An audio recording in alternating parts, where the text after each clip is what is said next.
Alors que d'autres proposent la révision de la constitution de notre pays, lui par contre, il propose la correction de cette constitution que nous appelons la loi mère de la RDC. Lui, c'est le professeur José Kimonyo, qui se trouve être analyste politique, économique. Avec lui, nous allons justement nous entretenir également avec beaucoup d'autres questions d'actualité d'intérêt majeur. Professeur, bienvenue. Merci. Pourquoi vous n'aimez pas qu'on vous appelle professeur alors que... Parce que j'enseigne très rarement, je suis dans la production des idées. Je dis, les chercheurs, c'est comme le vent, le professeur, c'est le moulin. Alors, on ne peut pas condamner les gens à disperser les idées des gens qui ne ressemblent pas. Il y a des gens qui font la vie, la recherche, je la fais, ça me paie assez. Et j'adore créer les idées. Professeur au Congo, c'est un peu exagéré. J'ai horreur d'enseigner. Vous êtes analyste politique et économique? Je suis analyste de politique économique. Analyste des politiques économiques. La différence, c'est que plus simple, la politique économique, c'est les principes. L'économie, ce sont les règles basées sur ces principes. Par exemple, le capitalisme, le socialisme, c'est la politique économique. Okay. Mais les notions qui sont déduites du socialisme n'est pas les mêmes de celui du capitalisme. Alors moi, je parle d'un nouveau courant. Les gens qui me connaissent, je parle d'éthicisme, qui est l'alternative au capitalisme. D'accord. On va en parler. Un jour. Bien sûr que oui. Je l'ai dit dans, justement, mon annonce. Certains pensent à la révision de la Constitution, on ne sait même pas l'intérêt, mais vous parlez à sa correction. Qu'est-ce qui justifie votre proposition? Je dis, comme vous voyez la Constitution, comment elle est, comme tout le monde le répète, c'est un compromis entre belligérants, mais vu sous un prisme d'un étranger, la Belgique, la colonie. C'est comme ça que vous avez des notions tribales, notre pacte. Qu'est-ce que c'est qu'être congolais? Elle est vue sur terme de la colonisation. Moi, je dis, on doit corriger la Constitution sur des motifs socio-économiques.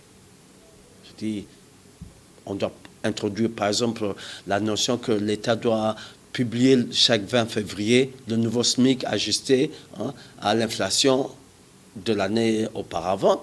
Le gouvernement central doit seulement prélever les revenus, les taxes sur les revenus. Comme ça, s'il n'y a pas d'emploi, l'État central aussi étouffe. Comme ça, il sera beaucoup plus focalisé pour créer un écosystème dans lequel l'emploi est créé.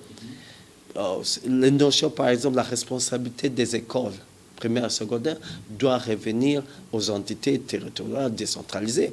Mais avec ça, il faut une taxe pour qu'il y ait un certain revenu. Je dis la taxe sur la production, le titre foncier doit revenir à ces entités.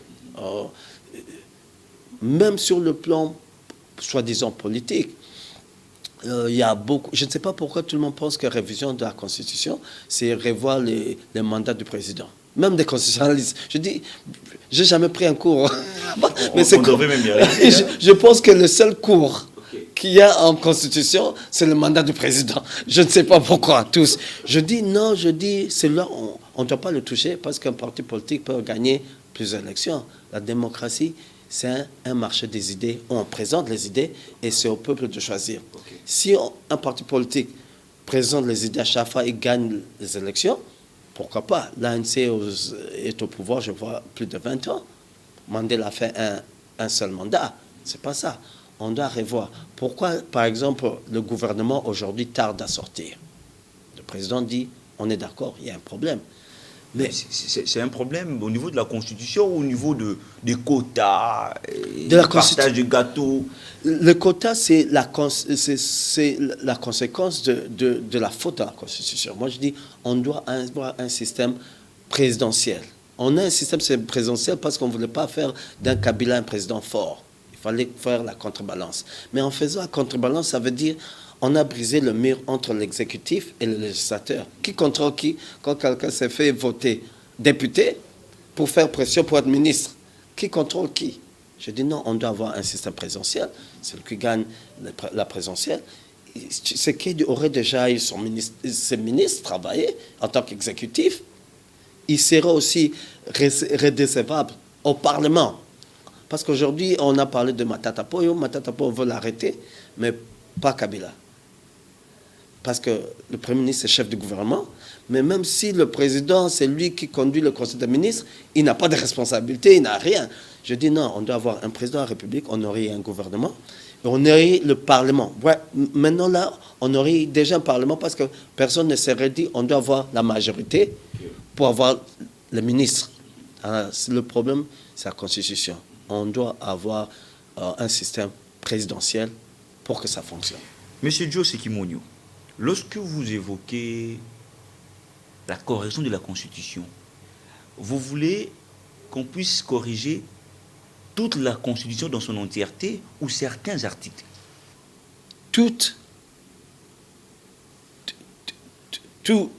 les questions de la Constitution. Okay, tous les articles. Tous les articles de la Constitution, on doit regarder et corriger. Tous ont un problème. Vous pensez que tous les articles posent problème? Tous. Par exemple, je dis, on doit effacer, abroger, effacer l'article sur les chefferies. Je dis, pourquoi les chefferies? Qui étaient, pour la plupart, des imaginations qui est né de l'indigénat, hein, pour dire non, le nègre ne peut pas aller à la justice, il doit avoir un chef pour les fouetter. Ils sont nés de l'indigénat, mais aujourd'hui, on les met comme article principal de notre moralité. Moi, je ne crois pas dans une constitution où on dit on est égal, on est tous égaux, que quelqu'un soit né et par un certain fait, il est citoyen supérieur que moi. Je dis non, il n'a pas été élu. Comment? Si une tribu veut avoir un chef coutumier, c'est à eux de le faire pour des raisons culturelles. Mais dans l'organigramme de l'État, non. C'est pour dire quoi? On doit coexister en RDC en tant qu'individu, pas en tant que groupe. Okay. Et ça va résoudre le problème de l'Est. Okay. Par exemple, si quelqu'un prend une arme et tue quelqu'un, il peut justifier parce que mon groupe a été désabusé, n'ont pas accès au pouvoir.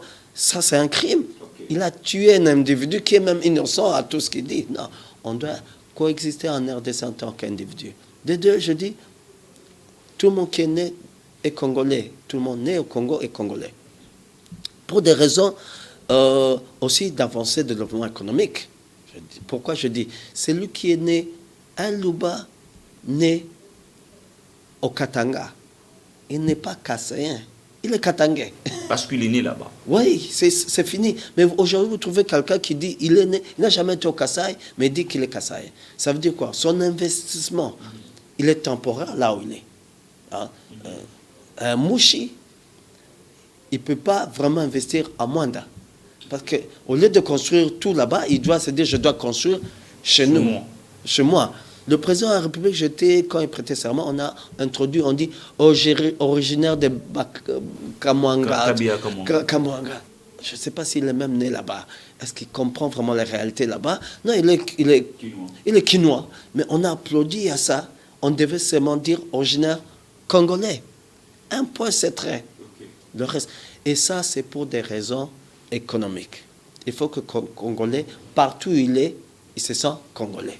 Vous pensez qu'on doit corriger la Constitution justement pour des raisons beaucoup plus économiques? Pourquoi donner beaucoup plus de l'ampleur ou pourquoi vous considérez justement cet aspect économique, professeur?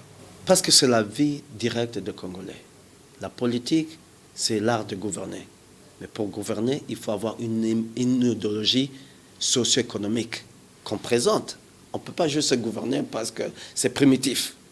Quand c'est l'art de gouverner. Et quand on gouverne, on présente un plan de gouverner pour améliorer la vie de ses constituants. Okay. On gouverne pour améliorer les conditions de la vie de ses constituants. Okay. Ce n'est pas juste pour danser. Et en disant cela, ça veut dire qu'on parle du socio-économique. Sinon, la politique sans idéologie politique économique n'a pas de pertinence. Et c'est ça qu'on voit au Congo. Il y a des partis qui n'ont pas vraiment une idéologie politique économique, c'est le pouvoir pour le pouvoir. Ils oublient que c'est l'art de gouverner. Et quand on va gouverner, c'est pour améliorer les conditions de la vie de ses constituants. Et par cette définition, on parle de économie et sociale. Nous allons justement en parler en long et en large. Votre proposition, bien sûr, mais qui doivent prendre part à la correction de la dite constitution? Le pays aujourd'hui a plusieurs tendances politiques. Nous avons l'opposition, nous avons la majorité, nous avons la société civile et même des centristes. Qui doivent participer à cette correction? Qui la veut? Moi, j'ai été avec mes avocats. On a déjà fini, on a présenté, il y a même un site. Tout le monde qui veut une correction de la Constitution doit y participer. Les gens qui sont d'accord, on a même eu des modifications parce que les gens nous ont envoyé leur email. Et ce qu'on cherche maintenant, c'est les signatures, 100 000 signatures pour aller au Parlement et tout ça. Tout le monde. Un exemple que je donne. L'année passée, je suis allé à la Cour constitutionnelle contre la loi électorale. Et les gens m'ont dit, mais comment tu as fait ça? Pourquoi? Quel est ton droit? Je dis non, c'est dans la Constitution. Tout Congolais qui trouve une loi, après avoir publié, qui ne marie pas ses idées, et il pense que c'est contre la Constitution, il a 6 mois, après que la loi a été publiée, d'aller à la Cour constitutionnelle, et c'est gratuit. On ne t'a pas dit d'avoir un avocat, on ne t'a pas dit d'être un génie. Tu amènes, tu écris le papier, tu vas à la Constitution et tu leur demandes. Pour attaquer cette loi. Oui, tu leur demandes, est-ce qu'elle est constitutionnelle? C'est gratuit. C'est mon droit en tant que Congolais. Alors, qui peut participer? Tout le monde doit utiliser leur droit en tant que Congolais. Ils n'ont pas aimé ma proposition. Ils peuvent écrire la leur. À la fin de compte, on doit aller au référendum. Et c'est le Congolais de décider. Peut-être la mienne, elle sera embrassée, absorbée par le président de la République. Peut-être pas. Ils peuvent écrire la leur. Moi, je parle aux citoyens congolais parce que la Constitution n'a vraiment pas à voir avec le président.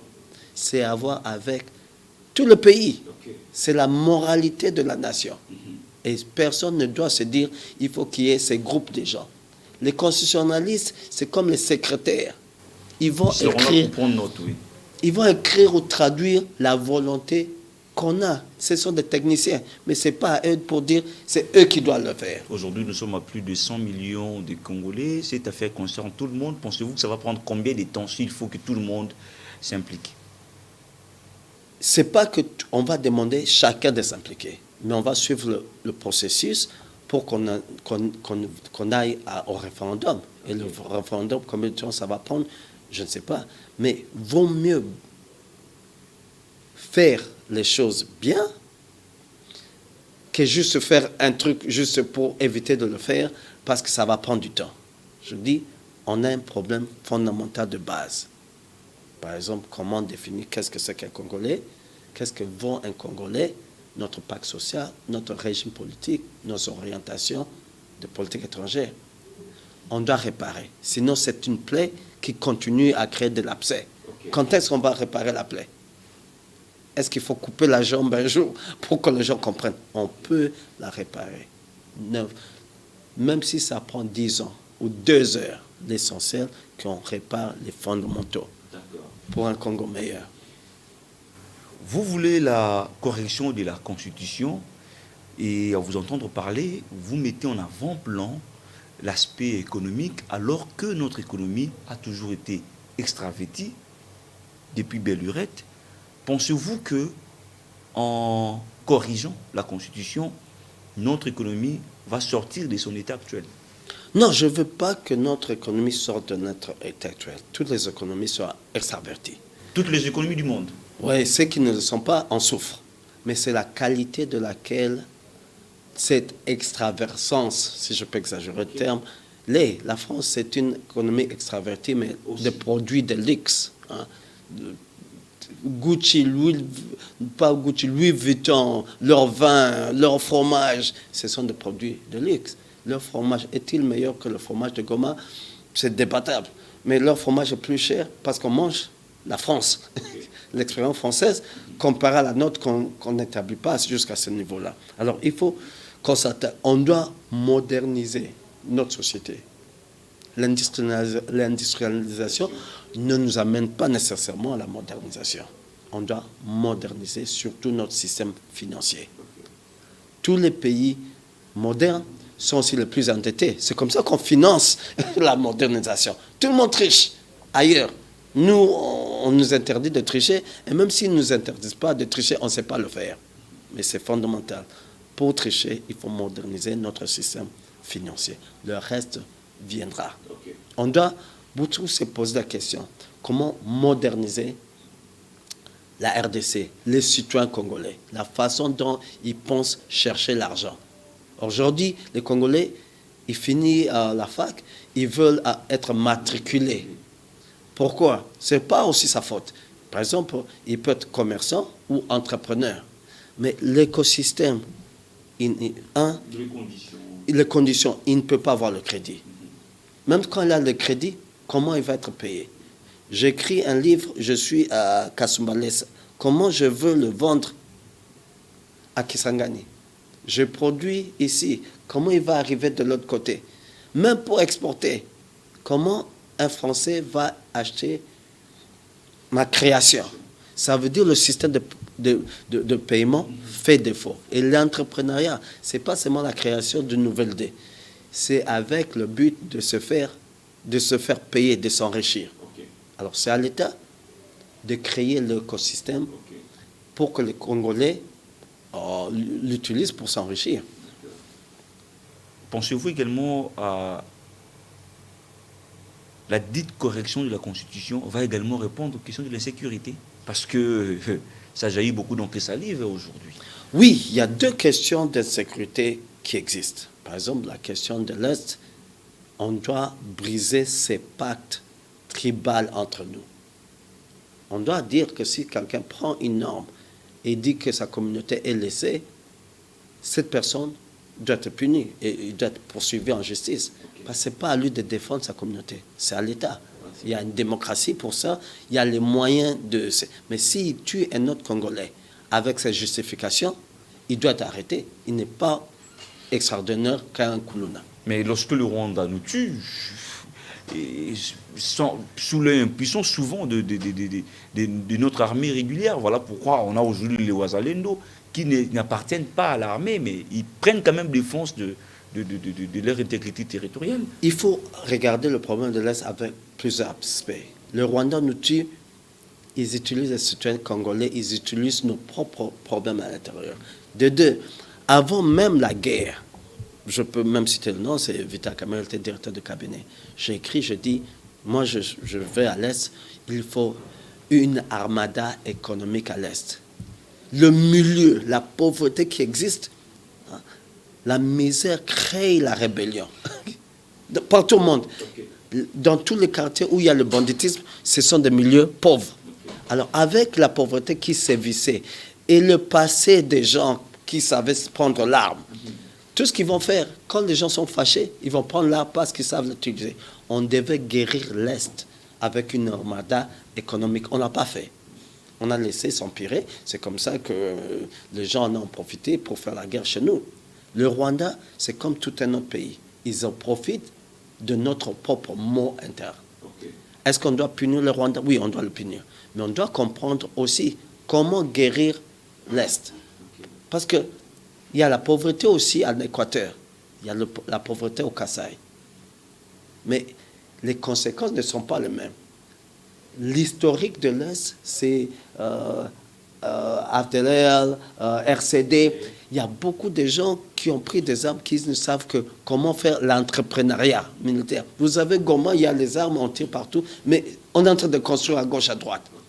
Parce ça devient vraiment une affaire. Ça devient une affaire, parce que maintenant, l'argent qui devait officiellement, comme je dis, les taxes qu'on devait prélever pour rester à la province et les entités administratives, dès qu'il n'y a pas la guerre, tout vient à Kinshasa. Non, on doit faire les taxes, surtout sur les mines, le foncier, doit rester là où ça a été créé, au niveau de province. Sinon, on crée un problème. Ça donne une certaine motivation. Donc, il faut valoriser la décentralisation. Décentralisation, oui, mais je dis, c'est même pas la décentralisation, c'est un mode de fonctionnement d'une nation réelle. Les taxes sur les services et les produits restent là où ils sont créés. La décentralisation, on veut parler du terme un peu administratif. Je dis non, on n'a même pas besoin de décentraliser. C'est juste idéologie pour dire non, là où la richesse est créée, je suis à Les cassis. Ok. Les cassis, on a creusé pendant des années. Quand vous y allez aujourd'hui, c'est marrant, il n'y a rien. Tout est venu à Kinshasa. Ouais. Quand vous allez... produit pour rester pauvre. Pour rester pauvre. Et le sous-sol, tout ce qu'on prend là-bas, ça vient à Kinshasa. Et quand ça vient à Kinshasa, on le détourne aussi. Non, on gaspille. On n'a même pas besoin de détourner. Au lieu de construire les routes à l'Ikassi, on les construit ici, même si on surcharge. Qu'est-ce que ça a à voir avec l'Ikassi? Vraiment. Ouais. Kolwezi, aujourd'hui, on essaie de dire c'est développé, mais quand vous allez à Kolwezi, ça ne vaut rien à propos de combien ça produit. Je dis non. Si vous voulez profiter du minerai, du sous-sol, du Kolwezi, allez entreprendre à Kolwezi. Okay. On doit avoir différents pôles économiques en RDC. Chabunda, il y a tellement de l'or là-bas, mais c'est une grosse bourse. La compagnie, je crois, Bandro, paie la taxe à Kinshasa et rien ne reste. On dit des projets pour la cité, il n'y a rien. Hein. Walika, je dis, c'est seulement le mode de gouvernance moderne. Alors, professeur, puisque la RDC est attaquée régulièrement par le Rwanda, parce que les agresseurs sont quand même nombreux parmi nos voisins, aujourd'hui, comment on peut réellement résoudre cette question de l'insécurité qui sévit l'Est de la RDC? Question du Rwanda, on devait déjà démontrer à nos voisins le fouet économique. Je dis, sanctions économiques. On ne doit pas attendre des autres pays. Les États-Unis ne peuvent pas sanctionner le Rwanda plus que nous. Parce que nous, on va faire du mal au Rwanda. On a à sanctionner le Rwanda, dire toute personne en RDC ou compagnie en RDC ne peut pas faire l'économie des échanges commerciaux avec un citoyen rwandais ou une compagnie en Russie au Rwanda. Ça va bouleverser. Ça va arrêter la guerre. D'après vous? Oui, parce que Kagame a besoin d'une cohésion entre le Tutsi et le Hutu au Rwanda. Et c'est fondamentalement basé sur le rêve économique de son envol économique. Il n'est pas encore arrivé là. Dès qu'on met cela en doute, ça crée une crise, il veut rester au pouvoir, il va changer d'avis. Quand Kagame aura... Par exemple, je me rappelle quand j'avais dit ça, on a demandé aux femmes de Gisenyi de commencer à payer le permis pour venir à... Il y a pour la première fois sous Kagame une marche à Gisenyi. Parce que tu touches au revenu de quelqu'un, c'est éliminé tellement, il va se révolter. Et Kagame n'a pas besoin de ça. D'accord. On doit faire une guerre économique, d'abord le fouetter économiquement. Et certains qui proposent d'ériger un mur avec le Rwanda n'est pas la meilleure solution? Non, la sanction économique, c'est le mur financier. Ça fait beaucoup plus de mal qu'un mur physique. On s'en fout du mur physique tant que c'est une action d'une banque à une autre banque. Vous avez dit tout à l'heure, professeur, vous êtes contre l'actuelle loi électorale qui, selon vous, pose aussi beaucoup d'ennuis au fonctionnement du pays. C'est à quel niveau? Elle est inconstitutionnelle. Sur base, la Constitution, je crois, en article 3 ou 4 qui dit on ne peut pas discriminer le Congolais d'accepter de trucs politiques sur base socio-économique. Je dis, ça veut dire la caution en elle-même. Elle est inconstitutionnelle. Si vous voulez que les gens payent la caution, parce que la caution n'est pas dans la Constitution. Si vous voulez les gens payent la caution, change la Constitution. Et on dit, les gens doivent payer la caution. Pourquoi? Parce qu'il n'y aura pas de candidats fantaisistes. Je dis, c'est prouvé aujourd'hui que plus on a augmenté la caution, plus le nombre de candidats à la présidence qui n'ont jamais même fait la campagne. Ce n'était pas ça la solution. Il y a un autre moyen de sélection, dont les pétitions, qui est démocratiquement, c'est une approche plus démocratique. Reconnue même par la Constitution. Reconnue même par la Constitution. Okay. J'ai dit non, on s'est entêté, on continue à violer la Constitution, une élection après une autre. Faisons l'esprit de la loi qui dit pas de discrimination. On ne peut pas discriminer. S'il y a 2 millions de candidats à la présidence ou au gouvernement, en quoi il y a le mal? Le Congolais vote celui qu'il veut. Ce n'est pas à une certaine élite de décider qui. Et tant qu'on fait une constitution pour qu'une certaine élite qui garde le pouvoir, il n'y aura pas de marché des idées. Alors, Il y a ça, la notion de caution, il y a la notion de liste, il y a la notion de vote indirect qui est anti-économique et social.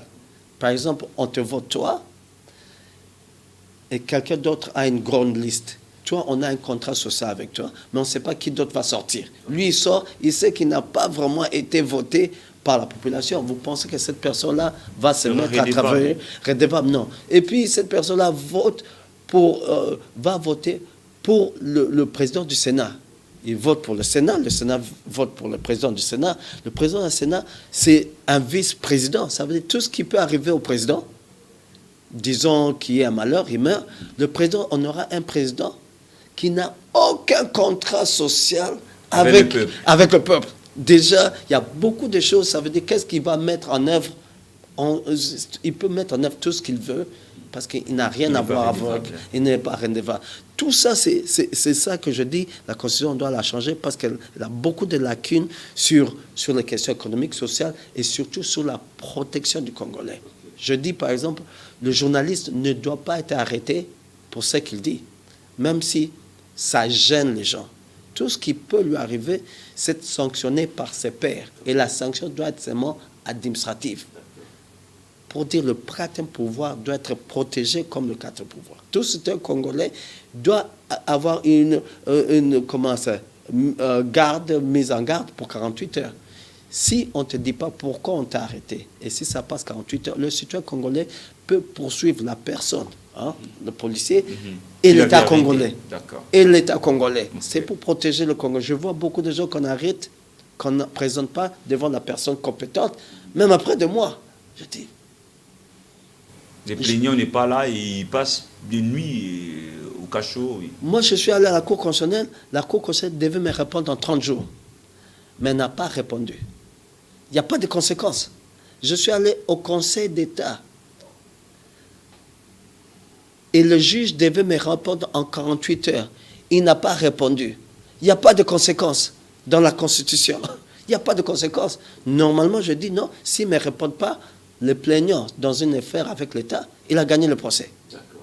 S'il y a autre personne, on doit changer de juge, et le juge, on doit mettre dans son casier judiciaire, parce que le président nomme les juges, mais il entre en fonction. Tout le monde qu'on a nommé par le président, après l'approbation du Sénat, réuni en plénière.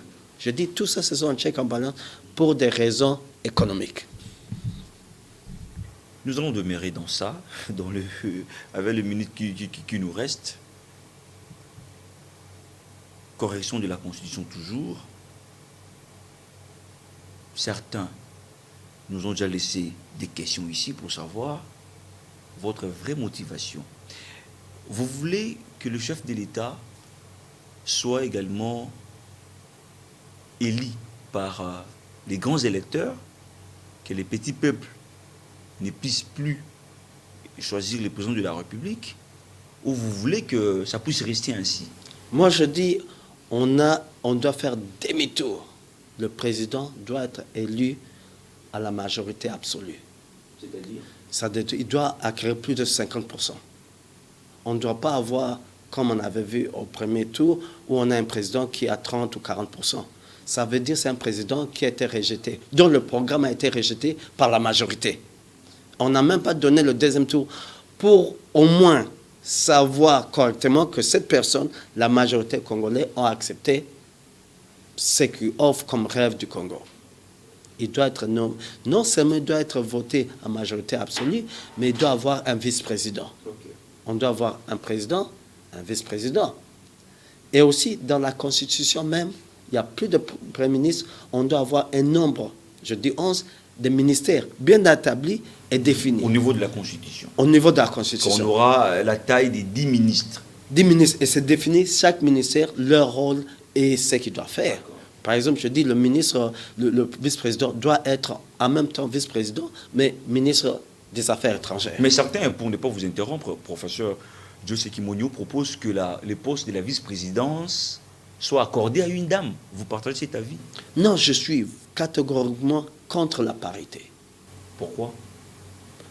Je dis, si on commence, au lieu de s'attaquer à la maladie, on veut juste à peindre le symptôme. Si les femmes aujourd'hui n'arrivent pas, les femmes, je crois statistiquement, au Congo, sont plus que la moitié des hommes en RDC. Okay.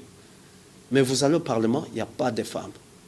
Pourquoi? C'est la règle de jeu. Ça veut dire, même l'argent, combien de femmes ont 60 000 pour être candidats à la présidence?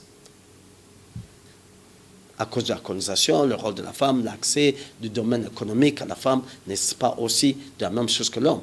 Alors, on doit se dire, pourquoi la femme n'est pas aussi compétitive que l'homme?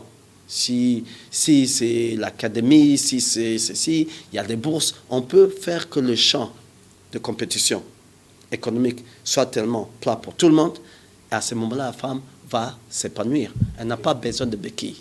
Quand on donne à une femme des béquilles, on veut dire qu'elle est moins qu'un homme. Je dis non, la femme et l'homme, ils ont les mêmes potentialités. Mais l'écosystème qu'on a créé défavorise certaines personnes. Okay. Comme la femme. Comme la femme. Mais la femme, être femme, ce n'est pas un handicap. On peut dire, si même on disait peut-être, on doit représenter certains postes pour un aveugle, je crois c'est les yeux. Hein? Être aveugle, c'est un handicap. Mais être une femme, ce n'est pas un handicap. On devrait plutôt se poser la question, pourquoi la femme n'est pas aussi compétitive que l'homme? Il y a certains facteurs économiques dont on peut se mettre à résoudre. Mais la parité en soi, juste parce que c'est une femme, j'y crois pas. Vous êtes contre la parité, mais vous n'êtes pas aussi d'accord qu'une dame dirige l'exécutif national, comme c'est le cas actuellement en RDC. C'est une dame qui est nommée première ministre.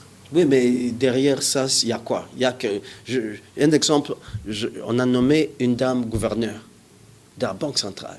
Je dis, si vous dites qu'elle a été nommée parce que c'est une dame, vous réduisez et la personne et même les fonctions. Dites-moi peut-être elle a été nommée première dame, présidente de l'équipe de Vita. Ça, mais quand ce sont des fonctions hautes, des institutions hautes, on ne doit pas, chef de corps, on ne doit pas faire la qualification, le genre. Okay. C'est seulement un aspect quand on l'a décrit, mais ce n'est pas un truc principal. On ne doit pas se battre. Pourquoi pas on est une femme présidente de la République?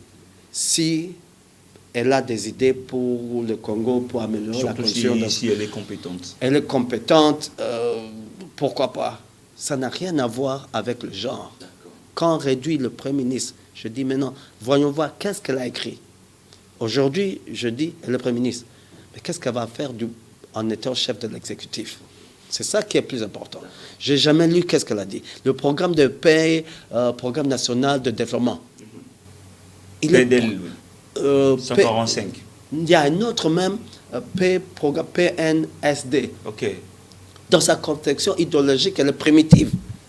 Vous allez voir que ça doit être une conception des gens qui ont les pieds en économie vers les années 90-80, qui pensent qu'on doit passer de l'agriculture à l'industrialisation.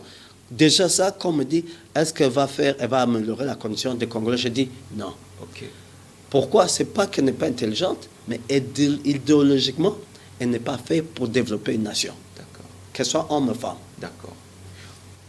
On tend justement vers la fin de cet entretien, professeur Joe Sekimonyo. Je rappelle que vous êtes analyste. Vous n'allez jamais m'appeler juste Joe Sekimonyo. Voilà, Joe Sekimonyo. Vous êtes analyste de politique économique. Dites aux Congolais, parce que vous êtes devant des millions de Congolais qui vous suivent en ce moment, dans votre motivation de corriger la Constitution, y a-t-il l'idée de repousser les mandats du chef de l'État? Y a-t-il l'idée de permettre au chef de l'État de s'éterniser au pouvoir ou pas? Il n'y a pas. Ça va même dans l'opposé, le sens opposé. Je dis, on ne change pas le mandat de président, je ne vois pas pourquoi. Hein. Si quelqu'un pense qu'un parti doit garder le pouvoir pendant 100 ans, je ne suis pas contre. Ils n'ont qu'à venir chaque 5 ans gagner les élections. Des deux, je dis, ce n'est pas seulement le président. Je dis tout le monde. Je dis, tout mandat électif du président de la République au conseil municipal ne peut être renouvelé ou réexercé une fois. Ça veut dire en RDC, il n'y a que 2 personnes qui peuvent être encore président de la République. Kasavubu et Kabila le père. Mais ils ne sont plus en vie. Ça veut dire Tshisekedi ne peut plus revenir renouveler. Mais par exemple, Kabila ne peut plus revenir réexercer. Ça veut dire, même si on change la constitution, on posera la question, combien de fois as-tu été président de la République dans ta vie? Si tu as 2 fois, c'est assez. Si tu as été député national, combien de fois tu as été député national? 2 fois, c'est 10 ans déjà, c'est beaucoup. Cherche à être... Il y a certains qui sont restés députés à vie. Ils sont là depuis. Depuis, ou conseil municipal. Je dis, tu es conseil municipal. Après 2 termes, tu nous as donné ce que tu peux. Maintenant, c'est pour influer à chaque fois de nouvelles idées, de nouvelles personnes, une nouvelle création. Ouais, on passe 10 ans. Si quelqu'un était député, qui était pas député provincial, conseil municipal, à 20 ans, il a 30 ans. Bouge, devient essayer d'être député provincial avec les idées. Tu appliques les idées au niveau de la municipalité, ça veut dire ça peut être au province. 30 ans, 2 fois, tu as 40 ans, député national, va au Sénat, va au gouvernorat. Mais donc il faut changer si vous avez... Ok. Donc vous pouvez rester 2 mandats à l'Assemblée nationale. Après, il ne faut plus y rester, donc il faut choisir une autre institution. Mais aussi, si vous avez été député 1 fois, dans toute votre vie, vous pouvez la réêtre qu'une seule fois de plus. Ça veut dire si vous avez été député en 1900, juste en blaguant, 80, vous revenez en 2016, c'est fini, c'est le dernier. C'est le dernier. Vous ne pouvez pas venir 10 ans après et dire je peux encore. Tout ce qu'on va vous dire, combien de fois vous avez exercé ces mandats. Donc il faut justement dans exercer la vie, que 2 fois. Dans toute la vie. D'accord. Alors, ça fait jaillir beaucoup d'encre salive également dans la toile aujourd'hui. C'est le comportement du présidium de l'Union sacrée. Là, on fait allusion à l'élection du bureau définitif de la Chambre basse du Parlement. On voit Pépé Mbosso qui veut se maintenir toujours dans le même bureau, mais pour occuper les postes de la deuxième vice-présidence. On voit les fils de Bahati, on voit la sœur de Bemba. Comment appréciez-vous cette façon de faire? Est-ce que ça aide notre démocratie à aller de l'avant ou ça ternit davantage l'image du pays? L'image du pays, moi, ça ne me dérange pas. Aider la démocratie, ni l'un ni l'autre. La démocratie, c'est un marché des idées. Je pose aux Congolais, je dis, on est tous coupables. Où étiez-vous quand on s'est battu pour changer la loi électorale? La loi électorale fait que ces gens d'individus accèdent au pouvoir. Ça les a facilités en quelque sorte. Oui, et ça leur demande, ça veut dire on a approuvé leur façon de penser de ce qui doit être le Congo. Je dis, on a voté des gens sans, soi-disant, projet de société ou ce que j'appelle menu. Qu'est-ce qu'il va faire? Il y a beaucoup de députés, il y a beaucoup... vous avez, sans être personnel, je dis, pourquoi un Vital Kamerhe sera président de l'Assemblée nationale? Quelle est la loi qu'il veut faire passer qui pense qu'il n'était pas bonne? Pourquoi il veut être président de l'Assemblée? Pourquoi Bahati? Mbosso, qu'est-ce qu'il a fait? Lui-même l'a dit, vous savez, je crois dans son discours, depuis que j'étais là, le salaire est passé, je crois, de 6 000 à 21 000. Hein? C'est ça. C'est ce dont le Congolais avait besoin. Avait besoin. Mais il est passé député. Il est passé député. Sur base de quoi?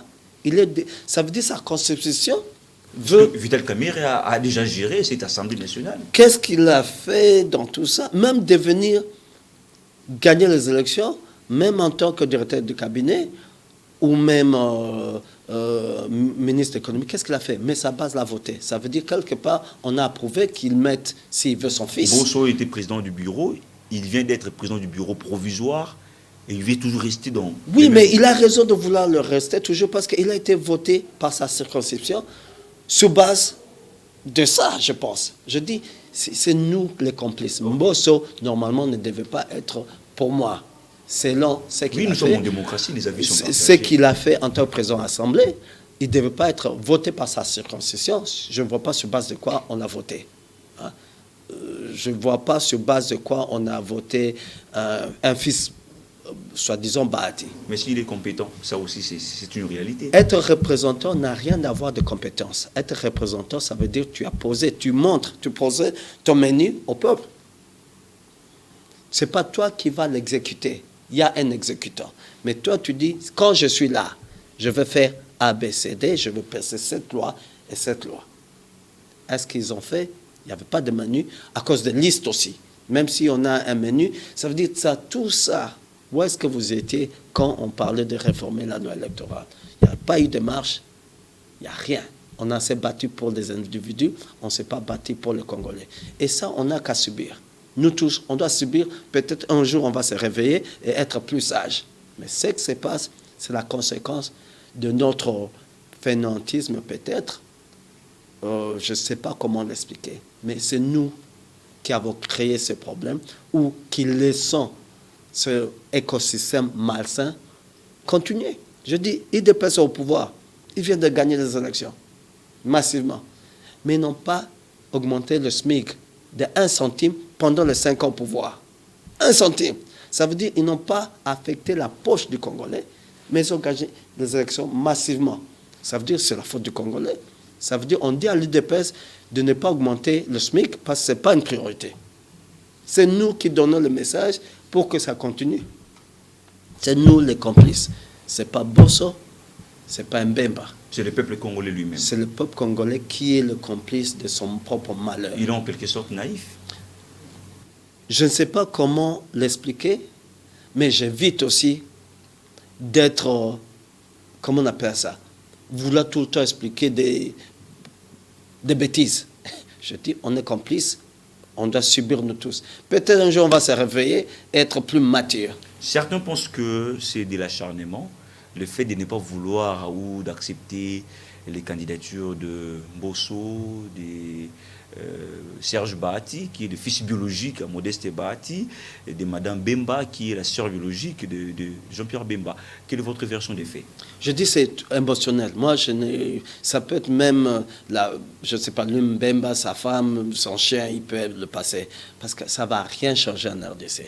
Les fondamentaux nous montrent déjà, on va passer 5 ans en faisant la même chose. Rien ne va changer en RDC à cause de la lignée idéologique sur lequel le pays est déçu. C'est comme le projet de 145 territoires. Il n'aura aucun impact sur l'économie congolaise, vrai, parce que ça a été dessiné du haut en bas. Alors, tout ça, quand on dit que, comment vous trouvez les 5 territoires, Bokangaloso, ça n'a pas marché. C'est un autre Daipen. Alors, quand ça échoue, les gens crient. Mais tout au début, il y a des essais qui vous disent déjà que ça ne va pas aller. Et moi, je parle de l'expertise. Ça n'a rien à voir de personnage. Je dis, on est tous complices. On va subir les conséquences. On devrait plutôt se préparer en 2028. Si quelqu'un me dit, c'est quoi ma motivation? C'est pour le futur du Congo. Je suis aussi égoïste comme tous les autres.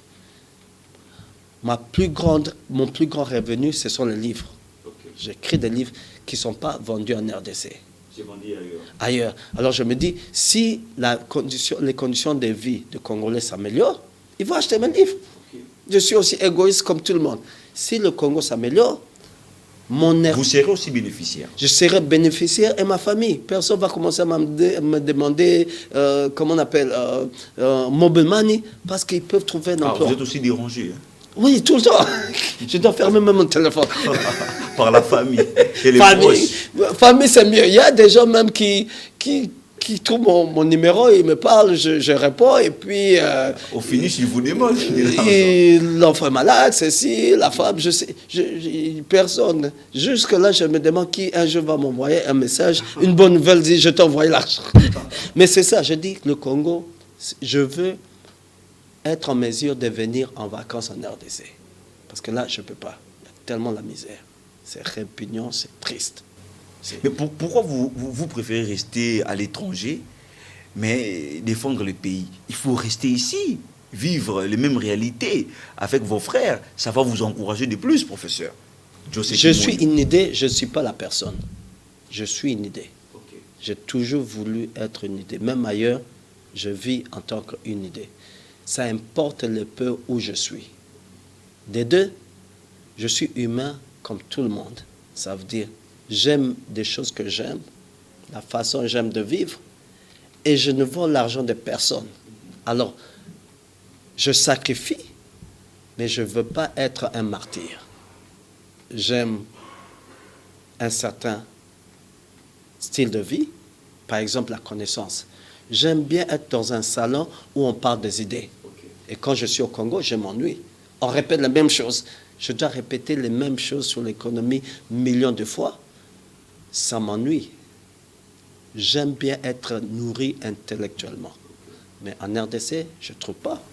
Les conditions ne sont pas favorables. Ne sont pas favorables. Ce n'est pas que le Congolais est bête, mais ça prend de l'argent pour former quelqu'un, un vrai intellectuel. Ça veut dire quelqu'un qui résout les problèmes de la société et qui fait un revenu convenable dessus.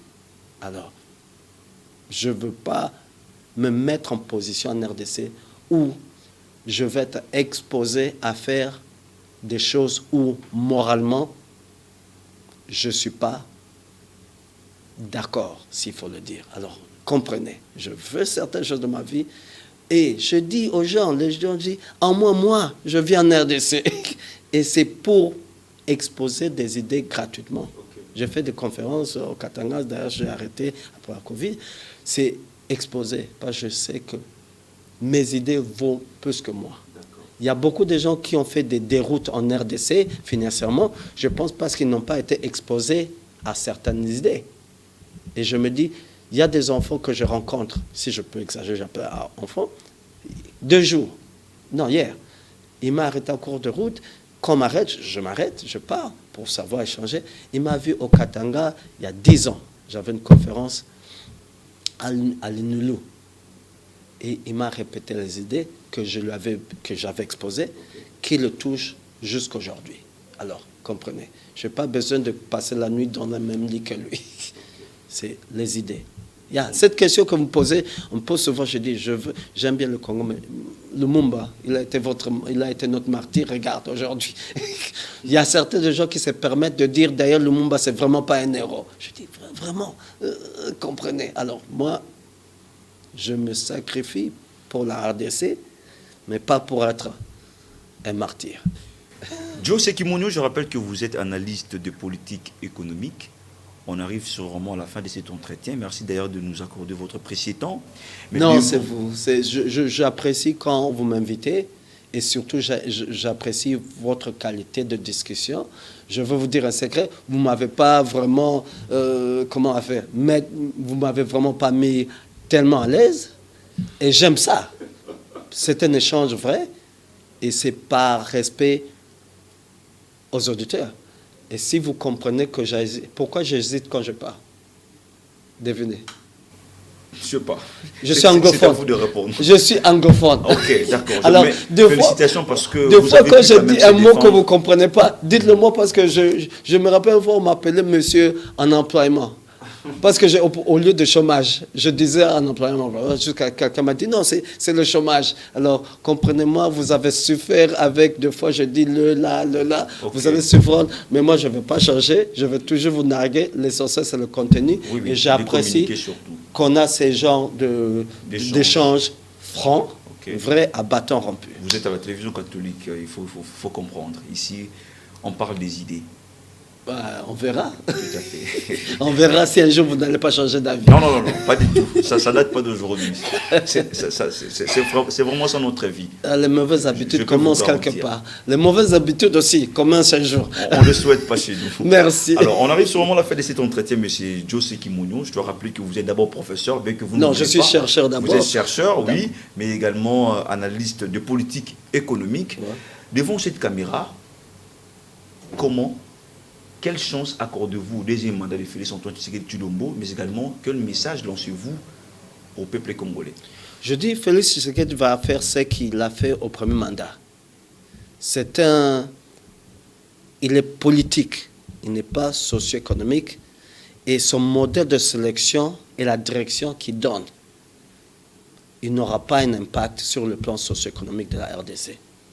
À moins qu'il comprenne, qu'il change idéologiquement, ce qui est vraiment compliqué pour un être. Je dis, politique, il va, pour galvaniser, contrôler le pouvoir, il va jouer le jeu politique. Il aura peut-être un gouvernement de partage de gâteaux. Hein. Il va placer les gens à gauche, à droite. Mais à quelle fin?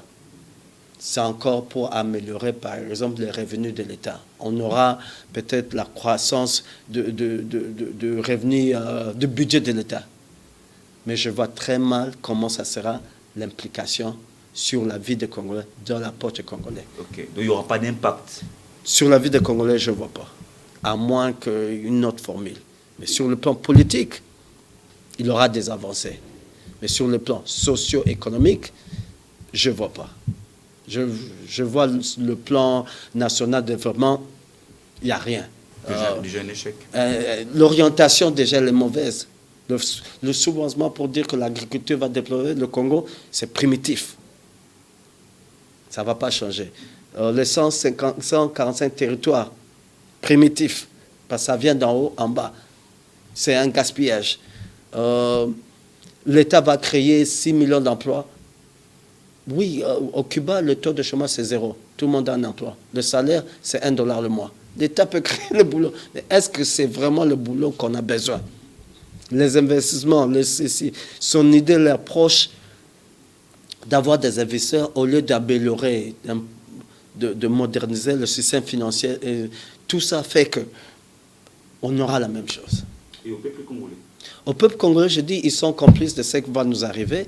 Et maintenant, on doit voir comment on va changer la Constitution, mais aussi changer leur état d'esprit, de commencer par les fondamentaux qui est le SMIC.